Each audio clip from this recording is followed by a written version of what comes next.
Good afternoon, everyone. Calling to order the House Committee on Higher Education.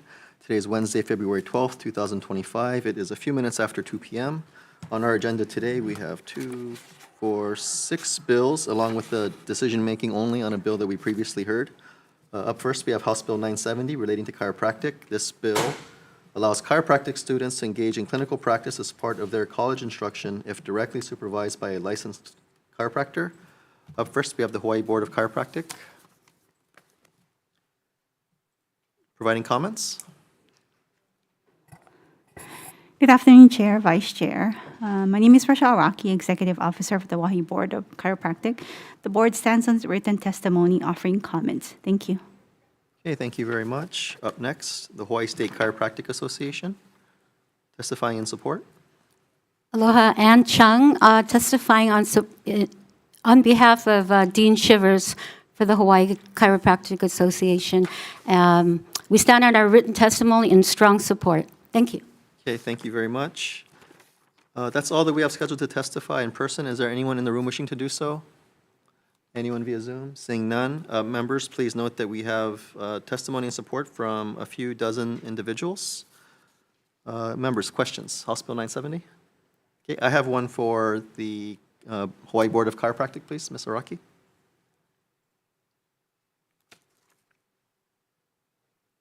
So just referring to your testimony, you are asking for a delayed implementation date of July 2027 to promulgate rules? Yes, that's correct, Chair. What is the tip, how long does it typically take to do that? Well, currently, the board meets every other month only, and so that is why we're asking for the delayed implementation of 2 years so that the board can adopt the rules to clarify on how to implement the statute. Okay, so best case scenario is 2 years. Please. Okay, and then how many chiropractic schools are there now in the state? We have none here. None here, okay. Yes. Okay, thank you very much. Thank you. Okay, up next, we have House Bill 1185, HT1. This bill is relating to agriculture, establishes a plant-based building materials working group to study and report on how best to grow plants and develop plant-based building materials in Hawaii, appropriates funds with an effective date of 7/1/3000.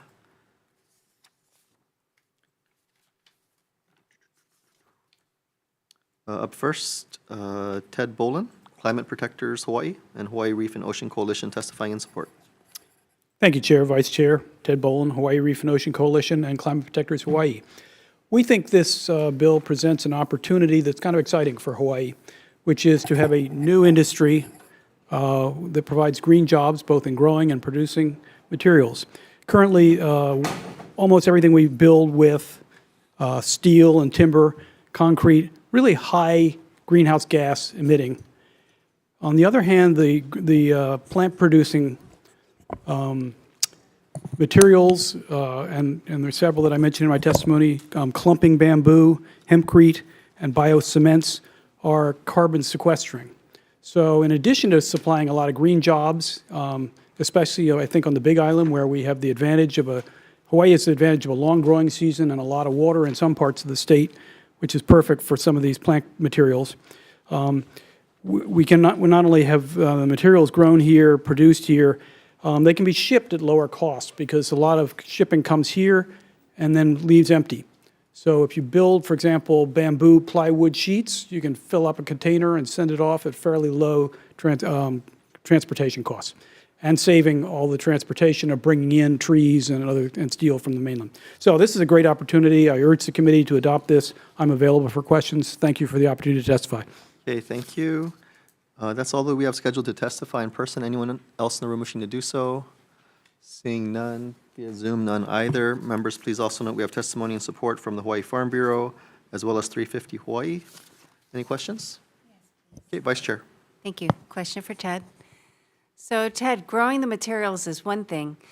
What about processing? I mean, shipping it over time gets expensive. It'd be much nicer if we could process these products in state.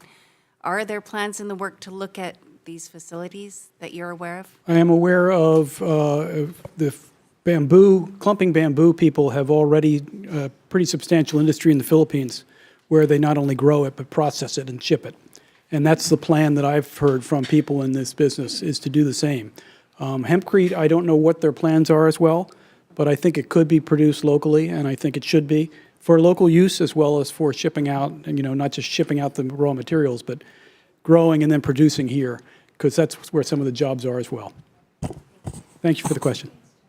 Okay, you're welcome. Thank you. Up next, we have House Bill 1337, HD1, relating to endemic plants. This bill requires UHCTAR to establish an endemic plant seed bank pilot program to preserve and promote the planting of plant species that are endemic to Hawaii. Bill has a 7/1/3000 defective date. Up first, we have UHCTAR. Dean Graywall testifying with comments.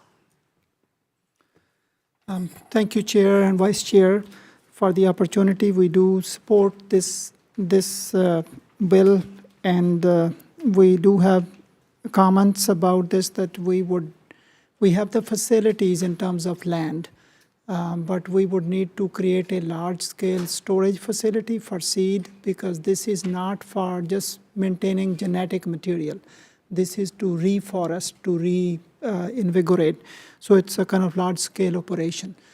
There has to be seed production occurring, so we would need some support on that. That's what I would say for now. We are supportive of this effort. We would need to do a collaboration with all the organizations that are working in this area, and then develop a large-scale storage facility and an operation to continue to grow the seed and be ready whenever it's needed. Thank you. Okay, thank you, Dean. Up next, DLNR, testifying in support. Aloha, Matt Kier, botanist with DLNR DOFA, and I believe we have submitted written testimony, and I'm We here have it. in support and for questions. Thank you. Okay, thank you. Okay, that's all we have scheduled to testify in person. Anyone else in the room wishing to do so? Seeing none via Zoom as well. Members, please also know we have testimony in support from the Hawaii Farm Bureau, the Big Island Invasive Species Committee, and one individual. Any questions, members? Yeah, I have one for Dean Grewal, if you don't mind coming back up. Do you have a cost estimate to build this lab, greenhouse, storage facilities, and how many FTEs you might need to effectuate this?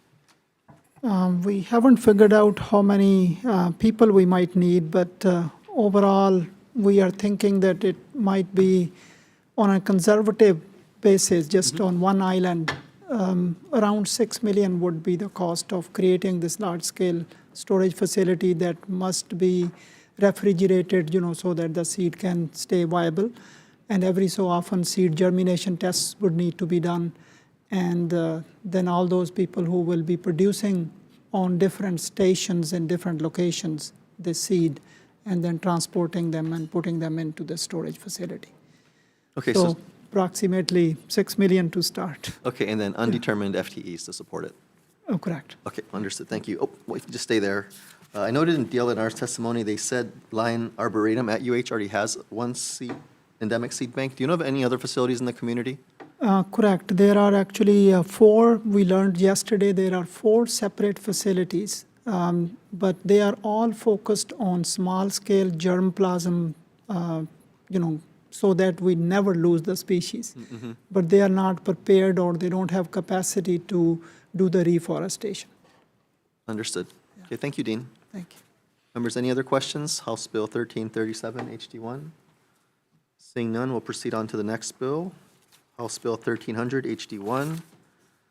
This bill is relating to cancer. This bill appropriates funds to the UH Cancer Center to conduct a multi-ethnic cohort study focusing on the social determinants of health, lifestyles, environmental exposures, and resilience factors of Native Hawaiians, Pacific Islanders, and Filipinos, including an analysis of the health effects and risks of individuals living in close proximity to landfills in Nanakuli, Oahu. Requires the UH Cancer Center to seek federal funding to complete the study and is effective 7/1/3000. Up first, the UH system. Via Zoom? Good afternoon. Sorry. Chair, Yes, go Vice ahead. Chair, sorry I have a cold today. No. My name is Lonnie Park. I'm a researcher at the University of Hawaii Cancer Center, here to represent the university. We stand by our testimony in support of this bill and are here to address any questions that you may have. Okay, thank you very much. Up next is the Queen's Health Systems here. They registered to testify, not seeing them. Testimony and support. Anyone here from the American Cancer Society, Cancer Action Network? Oh, Cynthia, testifying in support. Yes. Thank you, Chair, Vice Chair, and committee members. Cynthia Owl on behalf of the American Cancer Society Cancer Action Network, or ACS-CAN. Cancer is the leading cause of death among Asian Americans and the second leading cause among Native Hawaiians and other Pacific Islander individuals. It is becoming more evident that health outcomes are impacted by social determinants, your household income, how far you are from the closest clinic, if you can take time off from work to go to a preventative screening. But there are even more layers over where you live or where you work, and whether or not you live in like a multi-generational household. Cultural stigmas on talking about health problems and fears of going to the doctor to get checked, if you live in the vicinity of a landfill, for example, these are a few factors that contribute to the disparities that we see in health outcomes and especially cancer outcomes here in Hawaii. Collecting data on social determinants and environmental factors of the populations of Native Hawaiians, Pacific Islanders, and Asians, including Filipinos, will help to provide much needed information on why these groups have higher rates of cancer in our state. And we need to help to find the gaps in cancer prevention and care delivery for these individuals. Thank you for the ability to support this bill. Okay, thank you very much. Up next, Iron Worker Stabilization Fund, testifying in support.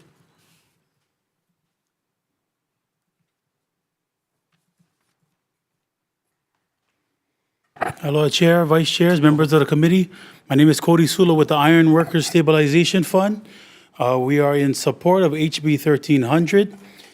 We did submit written testimony, but we just wanted to highlight a few points on our testimony. A lot of our members live on the west side in the affected area. And we just want to remind everyone that just a couple years ago, the CDC did do a small area life expectancy study. And they found out that people who live in that one zone near the landfills, they actually had a lot of very susceptible to different cancers. All right, so we did a lot of work to create the buffer zone, Act 74, to make sure that we don't have that kind of hazardous waste around our communities and our schools. So we are in favor of this because a lot of the people that live in that area not only are our members, but they are our families as well. We also believe it's not only going to help the Hawaiian Coast communities, but it's also going to help underscoring the urgent need for the, it's not going to only help Hawaiian communities, but it's also going to inform interventions for other communities facing similar environmental challenges. So we are in support. Thank you. Okay, thank you, Cody. We also have Mr. Melkahele scheduled to testify. Okay, Mr. LeBoy, please. Testifying in support.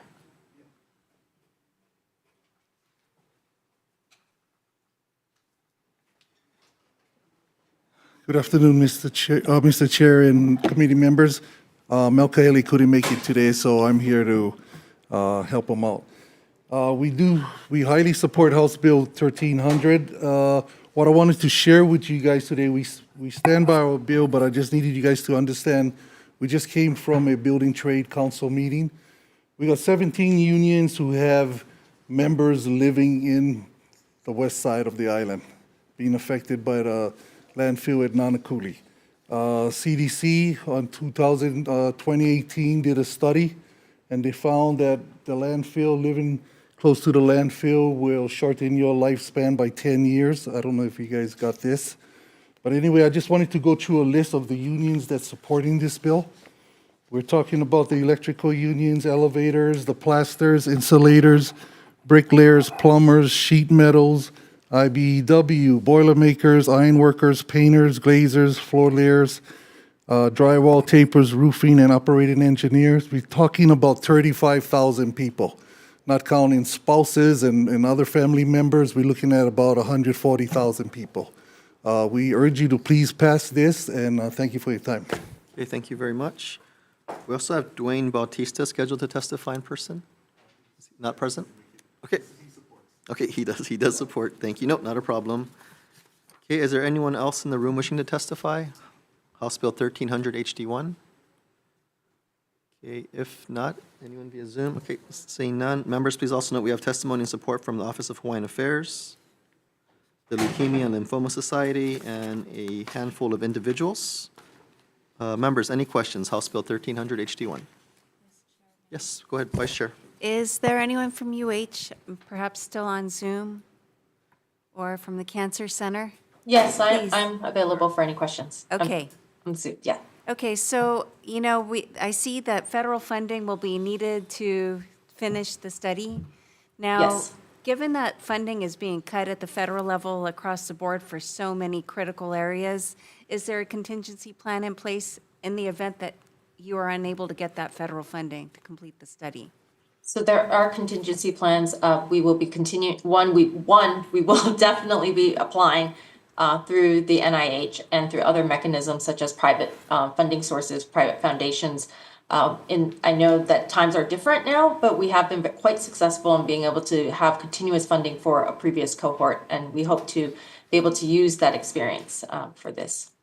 Okay, so you're confident that you'll be able to get the necessary funding to complete the study then, with state support? We are confident that we have the abilities to put in applications in order. I'm only reluctant because everything changes day by day. I understand. But we will be trying our very best, and I'm confident that we have the right team that will try. Excellent. Okay, thank you. Sir, please come up.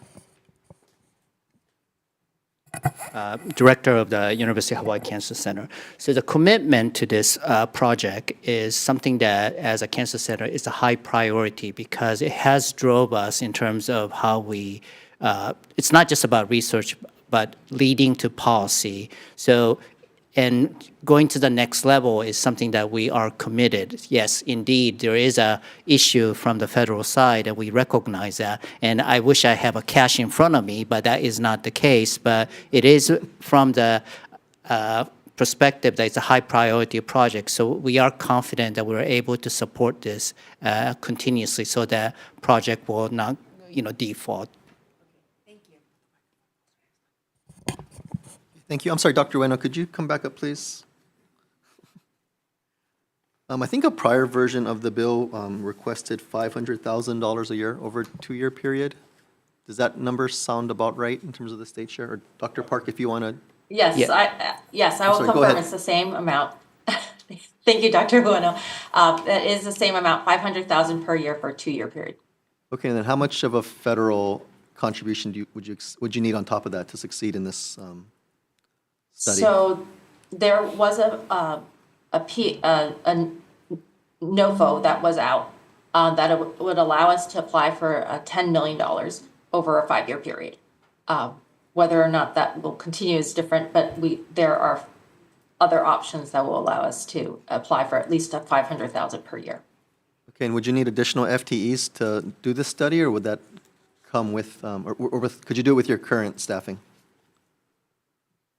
We could do it with our current staffing as well as additional FTEs, depending on how quickly recruitment in enrollment goes. Okay, thank you. Dr. Ueno, anything to add? Good? Yes. Is there anything you wanted to add to that? No. Okay, all right. Thank you. Members, any other questions? House Bill 1300 HD1. Okay. Scratching your head. All right, next bill, members, House Bill 736 HD1 relating to wastewater systems. This bill establishes and appropriates funds for a 3-year new wastewater system and individual wastewater system technology testing pilot program within the UH Water Resources Research Center. Requires interim and final reports to the legislature. It has an effective date of 7/1/3000. Up first, we have the Department of Hawaiian Homelands. Not present, submitted testimony in support. The Climate Change Mitigation and Adaptation Commission in support.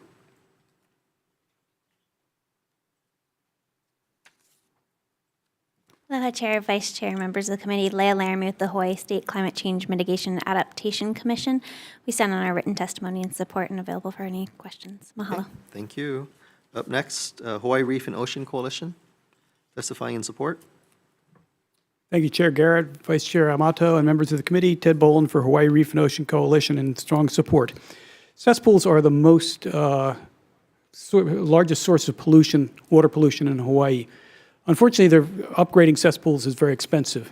So this year we have focused on a number of ways to make upgrading cesspools more affordable. and this is one of the key, this bill is one of the key ways. We need new technologies that are cheaper than the existing ones, and we're trying to get them in, but they need to be certified first, and the Department of Health lacks the personnel and the expertise to do that certification.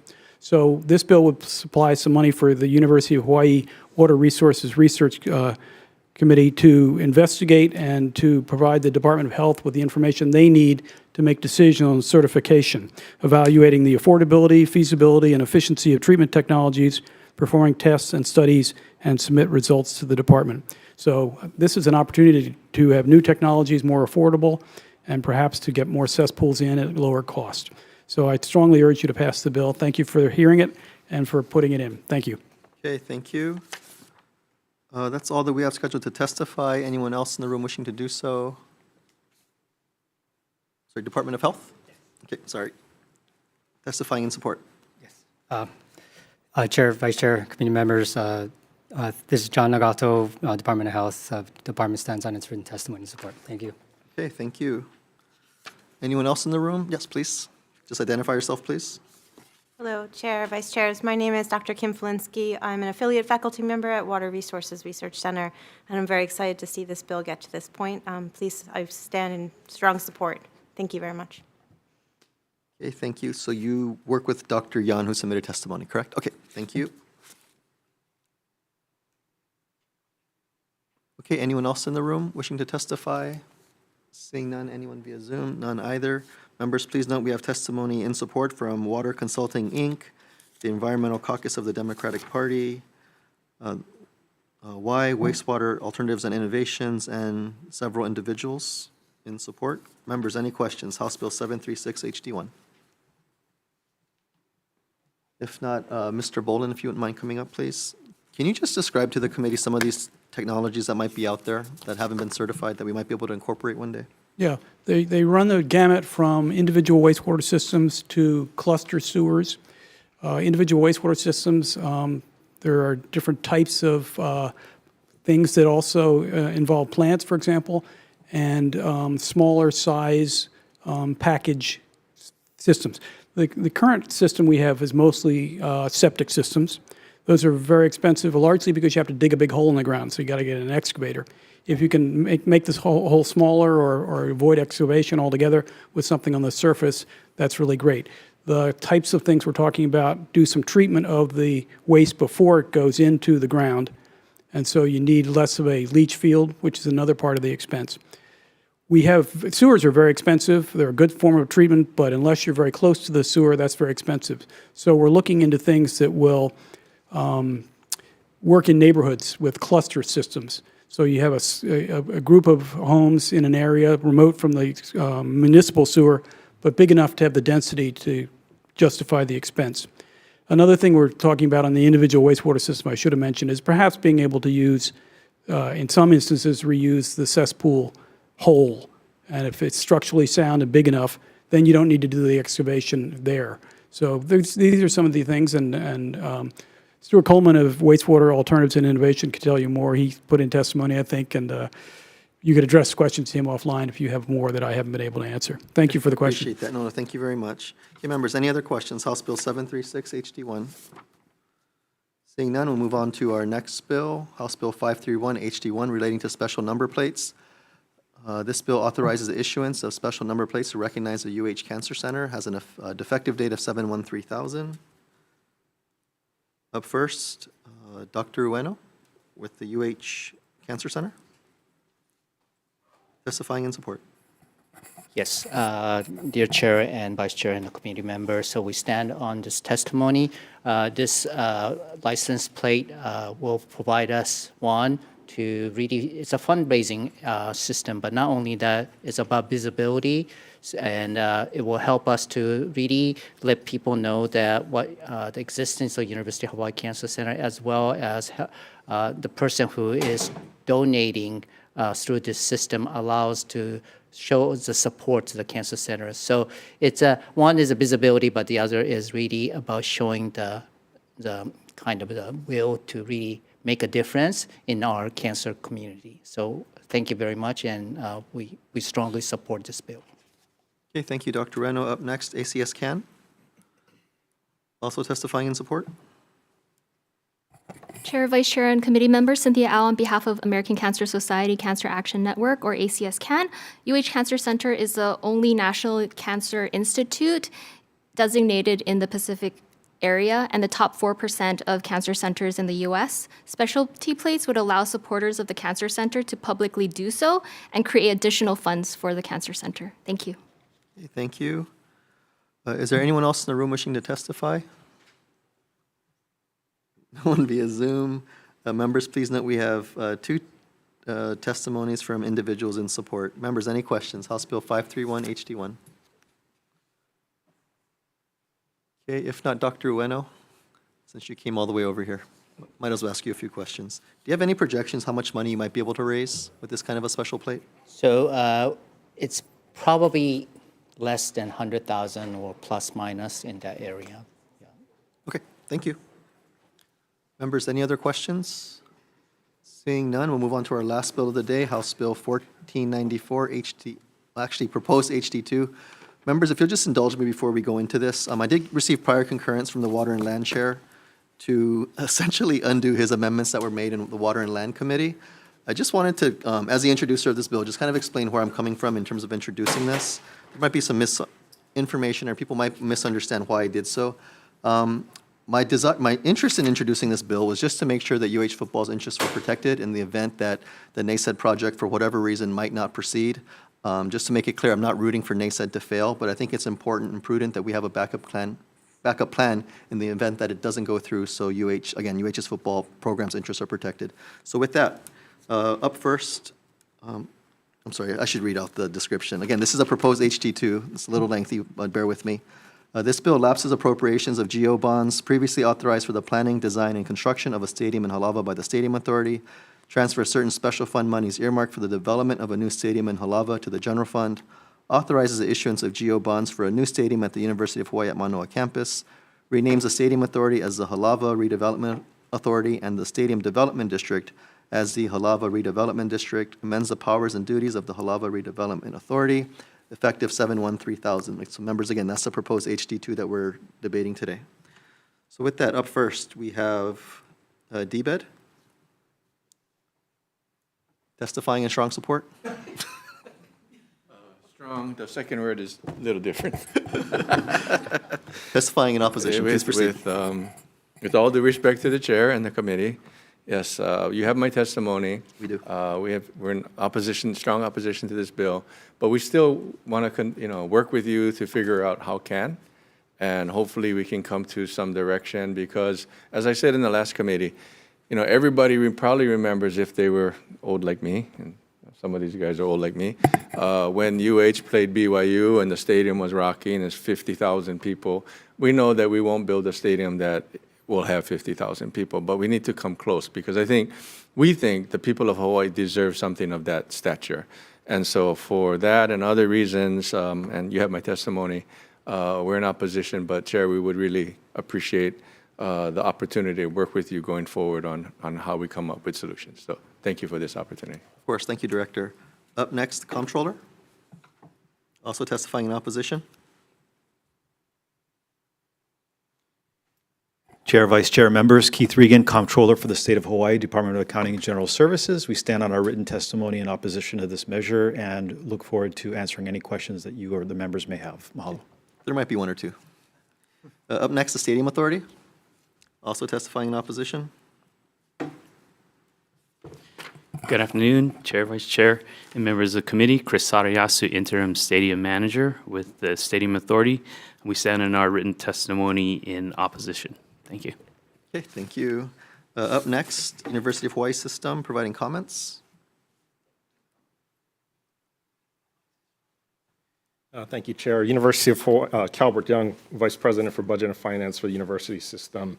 University has provided comments in our testimony on the proposed HD2, and we reiterate we support the NACED project.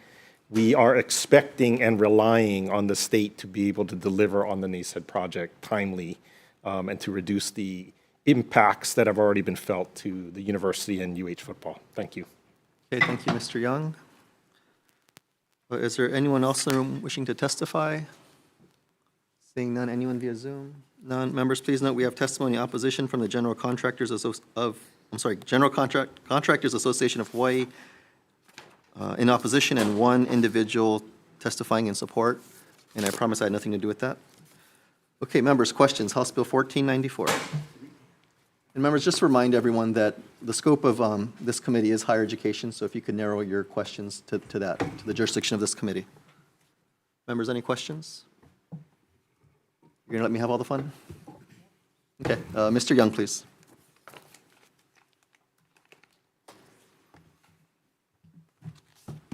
Okay, can you just talk me through the impact of the closure of Aloha Stadium back in 2020? Was UH given any advance warning about that?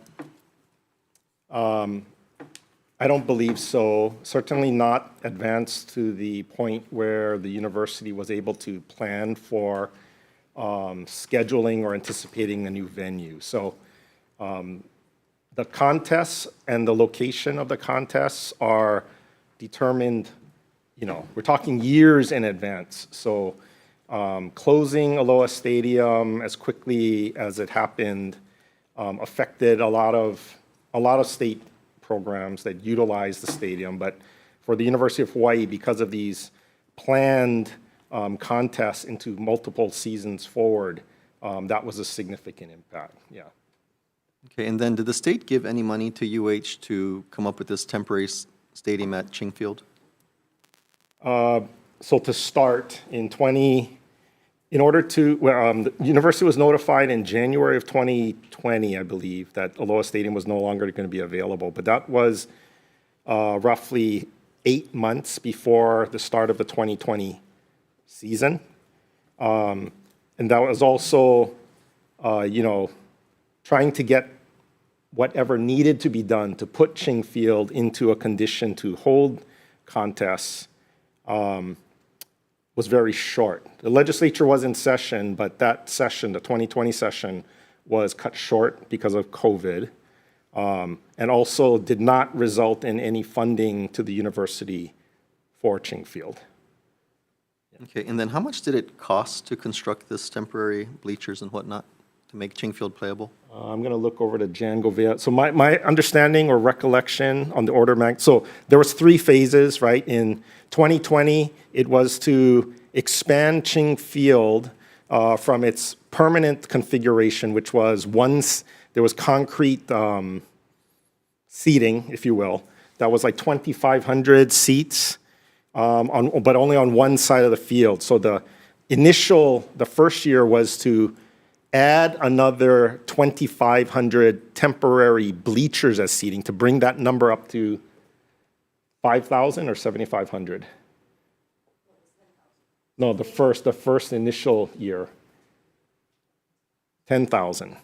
And I think the order of magnitude for that was in the neighborhood of about 14 million, a portion of which came from philanthropy or donors. And then the other portion was from university funds. Then in the second year, it was to expand it to 15,000, and that was by growing primarily in the sideline, in the end zones. That was another 15,000 around there. $15 million, yeah. And then the last has been, all the other additions for the amenities, scoreboards, all the other type of support, and the maintenance that is required to maintain what was constructed as a temporary facility. So Ching Field always was anticipated as a temporary facility because UH and the state was committed that Aloha Stadium was going to get rebuilt in time for the 2026 contest when it closed in 2020, right? Or 2024 contest. 2024 contest when it closed in 2020. So UH, we really only was targeting that this was a temporary arrangement that we only needed to construct for a temporary situation. So that's, I would say the amount of money that was put into it was, very low because we didn't want to make that large investment. But now we fast forward, it's been just about 4 or 5 years, and Aloha Stadium is now, Brandon has promised me it was 2028. I think that's like currently the status as the official delivery date, 2028, fall 2029. So let's say 2029 for the 2029 contest. So we're in that 48-month window. So, that's a longer window than what we've had to deal with at Ching Field currently. So, yeah. Okay, so how much shelf life is left in the temporary bleachers? You said about, well, 5 more years from today or from the time it was installed? Yeah, sorry, if you could just identify yourself for the record and then just. Jan Govea, Vice President for Administration at the University of Hawaii. So the original shelf life is 10 years. So we're already into year 5, and we've only got really about 5 more years left of the bleachers. The hospitality suites had a 5-year shelf life. So the hospitality suites will need to be replaced, if not this year, then next year. And I should also add that other impacts to the university have been on our track team. Our track field had to be displaced. Our track team got displaced, and so we are, in addition to the funding that was already invested by the university, an additional $15 million has been invested to deliver a new track and soccer stadium. And that's just the CIP impact. There's been a lot of operational impacts to existing staff that had to take on large events as additional duties. Okay, so even in the best-case scenario of a 2028 opening for the new stadium, UH would still need to invest additional monies to replace. At least the hospitality suites. Okay, and do you have a cost estimate for that? I'd say anywhere between $750,000, probably right around there. It's a relatively low amount. Yeah, less than $1 million. Okay, thank you. Mr. Young, if I could ask you to come back up. So I know publicly the Stadium Authority has said in the past that they would give a better deal to UH, because I believe the prior arrangement at the old Aloha Stadium was that UH didn't really get a cut of the parking, the revenue, the concessions and whatnot. To what extent have there been discussions with UH and the Stadium Authority on what a new deal might look like? I am not aware of what those discussions would look like. The university's expectation is that in addition to having a venue to play, that the conditions to play there would be favorable to the university and the state to afford us the ability to play there. So, but I haven't been involved in any of those discussions if they have been occurring. Mr. Morok, is there anything you wanted to add to that as the Stadium Authority Chair? Understood. Yeah, Chris, if you don't mind coming up, just if you could just share to what extent you've had discussions with the university on what that arrangement might look like. Sure, and thank you. So we have put in the RFP some of the initial terms of the license agreement, which would be no worse than what they had before, which is no rent. They pay operating expenses like security, parking staff, that type of thing, and cleanup. But part of the deal would be revenue sharing, which is advertisements and the like. But parking was being paid for, but they could resell, UH could.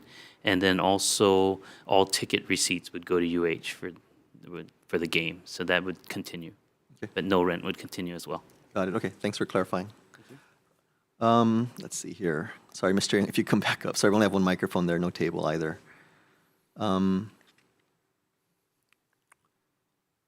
think everyone assumes that UH is going to play at this stadium. Is there any scenario at which UH decides, you know what, this doesn't make sense for us to leave Ching Field and to play at the new stadium? Or basically, what would UH need to guarantee that they would play their games at the new stadium? So athletics is not my area, but thinking about from like a business operations financial perspective, I I would expect that there are things that need to be worked out, and there could be a potential scenario while remote where it wouldn't make sense for UH to go back. So financially, if the deal that is to be constructed costs the university more money, or costs the athletics program more money than it currently playing at Ching Field, if Ching Field was the base case, that would be that wouldn't be that sensical to go to a situation where we would lose more money or intend knowingly to lose more money. Availability is another thing, availability of the stadium. The expectation would be that the university and its opponents would have unfettered use of the stadium to prepare for the contests. I think that is really the day of the contest itself and 1 or 2 days prior to the contests. So we're talking, 8 contests a year. What is that, like maybe 24 days of the year? But it's always it's a Saturday. The games are always a Saturday, and then you're talking about Thursday, Friday. So having the availability, that would be an issue. And then the overall, again, coming back to the finances, the overall revenue structure. So there's a lot of the licensing, the advertisements, the ticket sales, the concessions, the parking, all the operational support, the contest costs that go on. So, putting all that together, again, that's like the finances about what would make sense. And the stadium authority only controls a portion of that. The stadium operator, if it's a private entity, they will control a different one. They both have different aspects of the business deal, and the university would, have to work through with both of them. Yes, ultimately, the UH would strike a deal with the operator, not with the stadium authority. So I don't know how how the arrangement will eventually be structured, but that's potentially one arrangement if there is a private entity that's operating. Chris, is there anything you wanted to add to that? Sorry, if you could just come to the microphone so people on YouTube can hear you. It would be with the operator, but the stadium authority would be responsible as well, working with them. So it'd be like a tri-party agreement. So you would sign off on the? Yes. Okay, thank you. Thanks for confirming that. Mr. Young, again, if you don't mind coming back up, playing musical chairs there. Some of the testifiers did say that they believe an EIS would be needed to make a new stadium at UH. Is that your understanding? If the new stadium, so to speak, at the campus was just basically fortifying Ching Field, would an EIS be triggered for that? I think depending on the extent of the improvements that need to be done at the facility is part of the analysis of determining whether or not there should be an EIS done or not. So it's not I would say it's not an automatic, that there are factors that get taken into consideration, primarily around, I would think, traffic, any impacts to the community, that depending on the extent of what those impacts are, would then become part of the analysis of whether an EIS needs to be done. Okay, thank you. Again, just as a hypothetical question, this current proposed HD2 does redirect the $350 million to the university. Have you folks done any planning as to what that might get, if that is a sufficient amount to make Ching Field permanent or to? Sorry, go ahead. Yeah. So our within the university, our assessment, which is, I wouldn't say it's scientifically precise, but our assessment is that if hypothetically UH got put to constructing a stadium and $350 million as appropriated in this bill was the number, it is possible to complete a stadium for $350 million. However, as I mentioned in the testimony, I'm going to caveat that, right, before everybody gets too excited about it. We know we cannot construct what is being contemplated at NACED. Sure. with the 350 million at UH Manoa.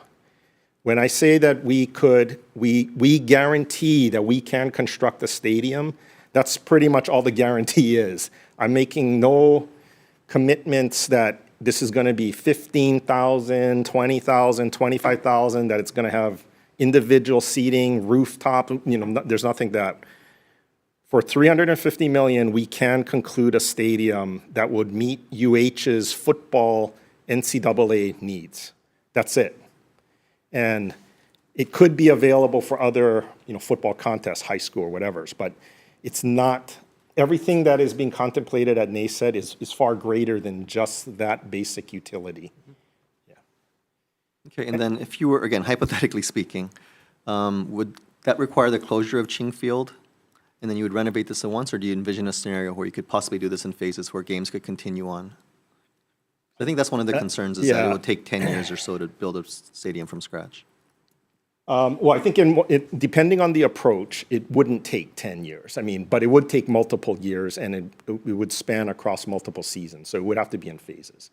One approach, the cheapest approach we think, is to harden the existing Ching Field configuration. So where there's temporary bleachers, harden that so that they become permanent or semi-permanent, okay? That might be the cheapest alternative, but it may not result in the same number of seats that currently exist there. And it would also require additional amenities, right? So locker rooms, concession stands, toilets, all that other physical plant. So, but can it be done? We believe it can be done for the price, but again, it's not going to be the same level of expectation for a stadium.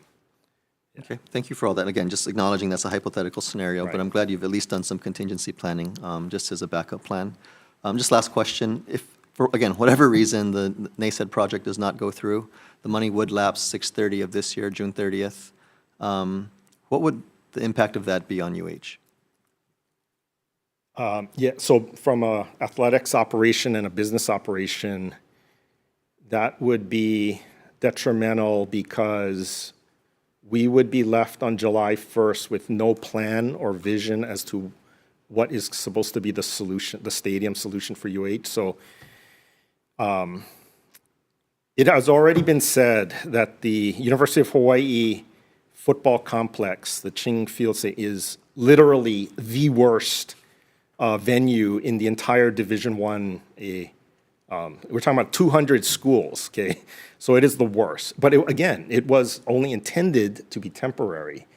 But if we are left come July 1st without at least the prospect of having a solution by 2028 or 2029, that means we will go 10 years into what was already originally a temporary arrangement. That is not a good, it's not good for the NCAA. It's not good for UH's competitiveness in the conference, the sports conferences that UH plays in. We already know there's a lot of conference realignments happening nationally. It is absolutely not good for recruitment. And it is not good for current student athletes' safety. So recruitment-wise, I already know that it has increased the difficulty and the challenge to recruit for UH because, frankly, I think some high school stadiums in Texas are better than, or show better than Ching Field, right? So it's hard, that comparison is just hard. So again, that's why UH, we are relying on the state executing, they said, because it is the quickest path. It is also the farthest along milestone. If we have to start on July 1st, it's not that it couldn't be done. And we certainly, UH, we would try to beat 10 years easily, but that's a very bad scenario if NACED does not get ignited by July 1st. Thank you, Mr. Young. Members, any other questions? And thank you for indulging my line of questioning. I had a comment. Oh, yes, go ahead. Representative Moroka. Hey, Mr. Young, thank you. Lifelong UH fan. I thank the chair for introducing this bill. I just wanted to make a comment that I have been there at the BYU game. I was all the way back as when Glenn Freitas was our quarterback, and even before that. But I still go to the games now, and I personally feel like Ching Complex is a much more electrifying experience. I mean, the students are there, the seats are full.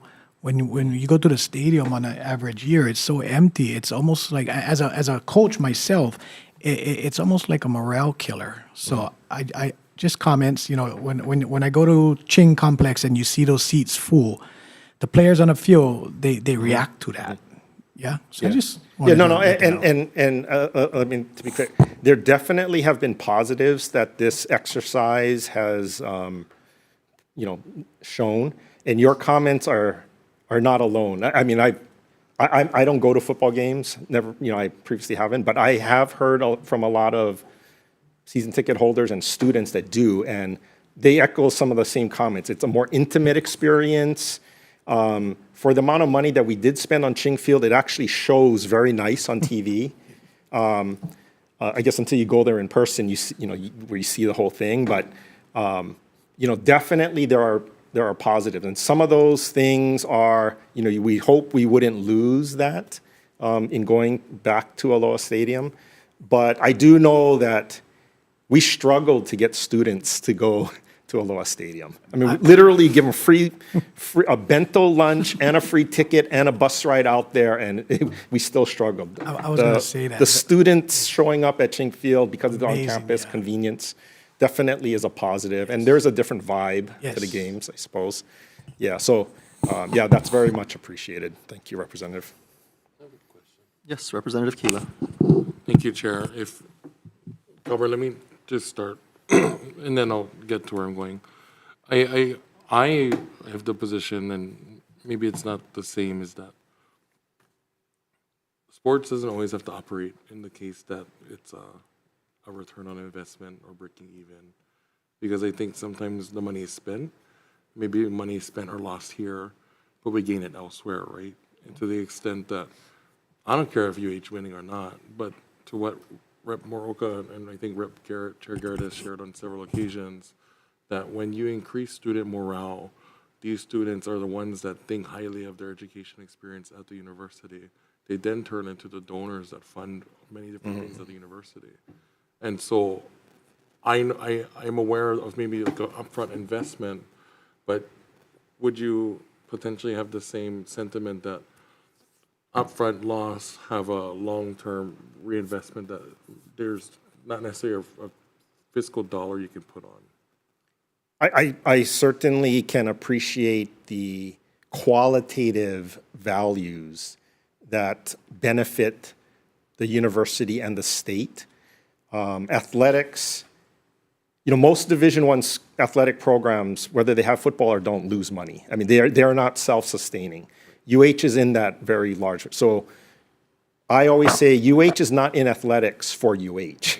This is a state-level issue. So yes, I totally agree. I can find, if I had to, I could find the qualitative values that benefit, that make sense for why the university would play its contests on campus or in Halava.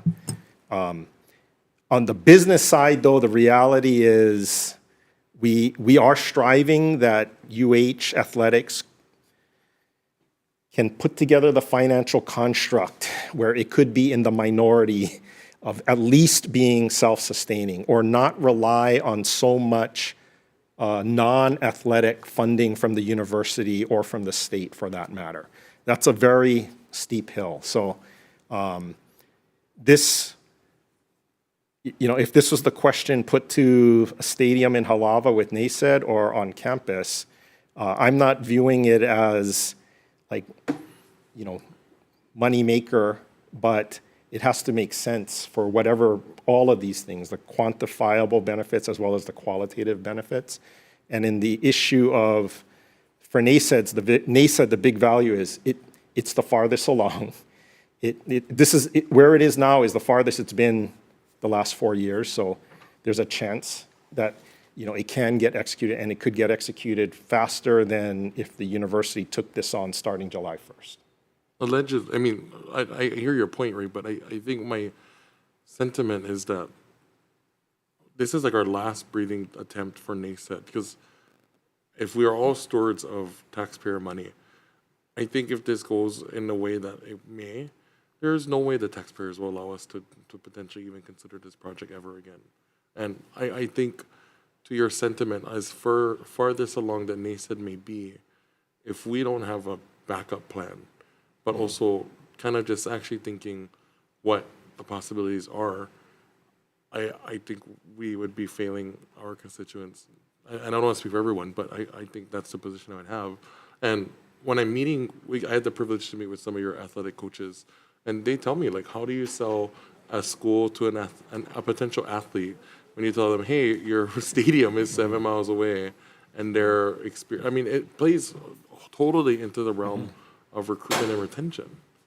And so I can understand the sentiment that NACET is the furthest along, but I think in the line of questioning at our last higher education hearing at the University of Manoa, when I asked your interim AD, I mean, there is potential for UH to not be bleeding so much if things are kept in-house, right? There's always that upfront fiscal investment that's going to occur, but the fact that there's I would say smaller overhead, not total loss of overhead, there's just a better potential path forward. So I think all your answers today have helped where I think we're trying to go. So Yeah, no, I appreciate your insight. I think all of us also appreciate that, this as a Plan B opportunity, for what it makes sense.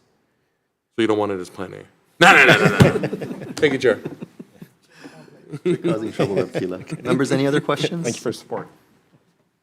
Okay, if not, we will recess. Thank you.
Okay, hello, everyone. Reconvening the House Committee on Higher Education for purposes of decision-making. Members, thank you for participating in today's discussion on, let's see, it was a total of 7 bills. So starting with the first bill, House Bill 970. Members, this is a bill relating to chiropractic and specifying when chiropractic students can engage in clinical practice as part of their instruction. So the chair's recommendation for this bill is to pass it with an HD1, incorporating the suggested amendments from the chiropractic board. Let me read that out to you. So in subsection D on page 2, it will read as follows. Notwithstanding any other law to the contrary, nothing in this section shall be construed to prohibit a student enrolled in a qualified chiropractic college from engaging in clinical practice under the direct supervision of a qualified licensed chiropractor as part of the student's educational program. The board shall adopt rules to specify the requirements for a qualified chiropractic college, specify the requirements for direct supervision of a qualified licensed chiropractor, and define clinical practice. The board did request a delayed implementation of July 2027, but what we'll do is reflect that request in the committee report and instead add a defective date of July 1, 3000 to facilitate further discussion. We'll also be making some technical non-substantive amendments for the purposes of clarity, consistency, and style. Members, any questions, comments, or concerns? Seeing none, Vice Chair for the vote, please. HD1. Thank you, Chair. Voting on HB 970, Chair's recommendation is to pass with amendments. Chair and Vice Chair vote aye. Representative Evsland. Aye. Representative Capella. Aye. Representative Kila. Aye. Representative Lechica. Aye. Representative Olds. Aye. Representative Sayama excused. Representative Woodson. Aye. Representative Muraoka. Representative Souza. Aye. Thank you, Chair. Your recommendation is adopted. Okay, thank you, members. Up next, House Bill 1185, HD1, relating to agriculture. This is a bill regarding the Plant-Based Building Materials Working Group. This is a bill that came over to us from the Agriculture and Food Systems Committee.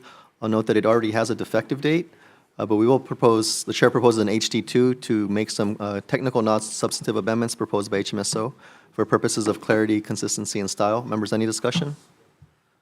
Seeing none, Vice Chair for the vote, please. HD2. Thank you, Chair. Voting on HB 1185 HD1, Chair's recommendation is to pass with amendments, noting the excused absence of Representative Sayama. Are there any members voting with reservations? Any members voting no? Thank you, Chair. Your recommendation is adopted. Okay, thank you very much, members. Next bill, House Bill 1337, HD1, relating to endemic plants. This is the one that requires UHCTAR to establish a endemic plant seed bank pilot program. Members, this is a bill, again, we've also received from the Agriculture and Food Systems Committee. Chair notes that this bill already has a defective date. It does not have an appropriation currently, but in the committee report, we will reflect that CTAR estimates that it would cost roughly $6 million to jumpstart this program. So the chair recommends at this point that it be passed out as is. Members, any discussion? Seeing none, House Bill 1337, HD1 as is. Vice Chair for the vote, please. Thank you, Chair. Voting on HB 1337 HD1, Chair's recommendation is to pass as is, noting the excused absence of Representative Sayama for the remainder of the hearing. Are there any members voting no? Any members with reservations? Thank you, Chair. Your recommendation is adopted. Okay, thank you, members. Next bill, House Bill 1300, HD1, relating to cancer. This is the one for the UH Cancer Center to conduct a multi-ethnic cohort study focusing on the social determinants of health. This bill we received from the Health Committee. It already has a blank appropriation and a defective date. We can note in the committee report that the estimates for the state share would be $500,000 per year over a 2-year period, and it already has a defective date. So with that, the chair's recommendation is to pass as is. Members, any discussion? Just a quick comment, Chair. Yes, Representative Kila. I just want to thank you for hearing the measure and acknowledging how important this measure is, because I think several iterations to fund a study like this has been attempted in my last 2 years here at the legislature. And so to see it get as far as it has this year, acknowledging all the social determinants of health alongside the idea of folks living in close proximity to landfills on the island of Oahu and Nanakuli, I really am thankful, and I hope that we can see this measure through. So thank you. I hope so too. Thank you, Rep. Kila. Any other discussion? Seeing none, Vice Chair for the vote, please, as House Bill 1300 HD1 as is. Voting on HB 1300 HD1, Chair's recommendation is to pass as is. Are there any members voting no? Are there any members with reservations? Thank you, Chair. Your recommendation is adopted. Okay, thank you, members. Next bill, House Bill 736 HD1 relating to wastewater systems. This is a bill that requires or establishes and appropriates funds for a 3-year new wastewater system and technology pilot program within UH's Water Resources Research Center.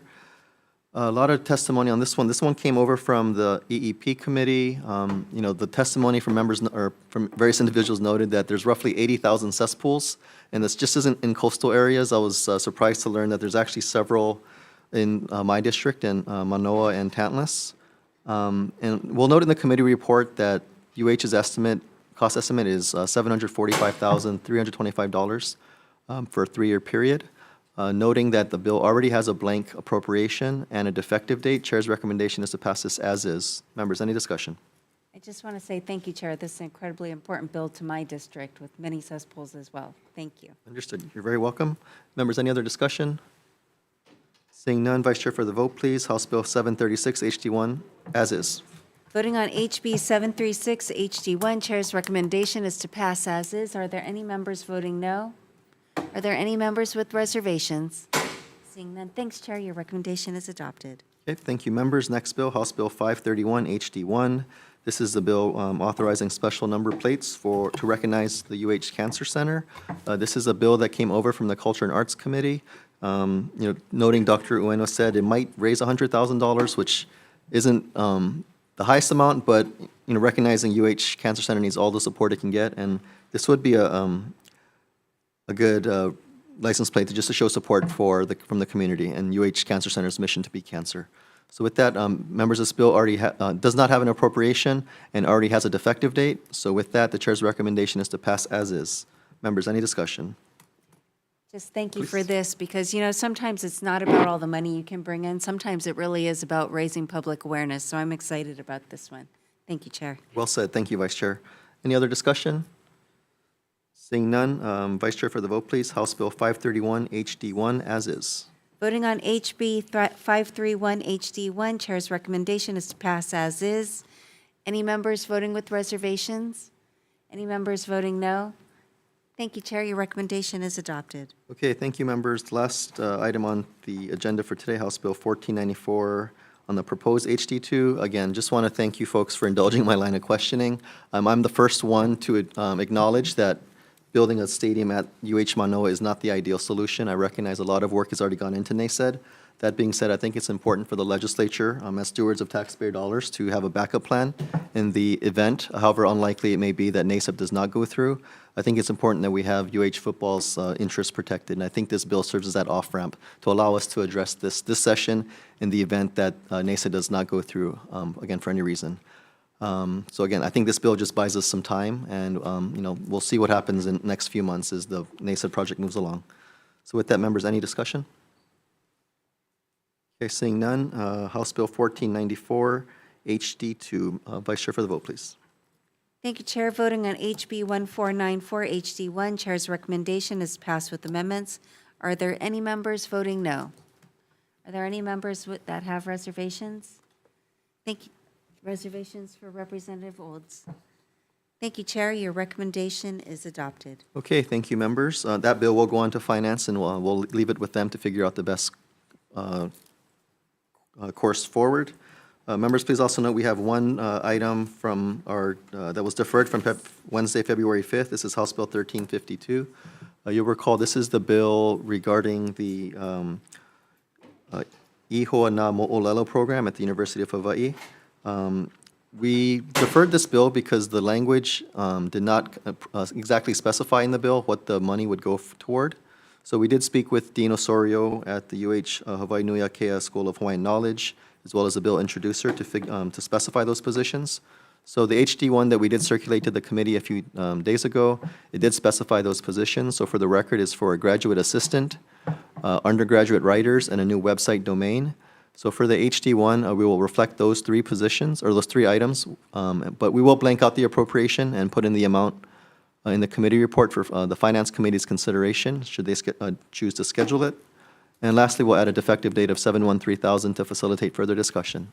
Members, any questions, comments, concerns? Seeing none, Vice Chair for the vote, please. HD1, House Voting- Bill 1352. Apologies. Thank you, Chair. Voting on HB 1352, Chair's recommendation is to pass with amendments. Are there any members voting no? Any members who have reservations? Thank you, Chair. Your recommendation is adopted. Okay, thank you, members. This will be our last hearing for the rest of this month. We'll reconvene after first decking, and we see what kind of Senate bills come over. Meeting is adjourned. Thank you.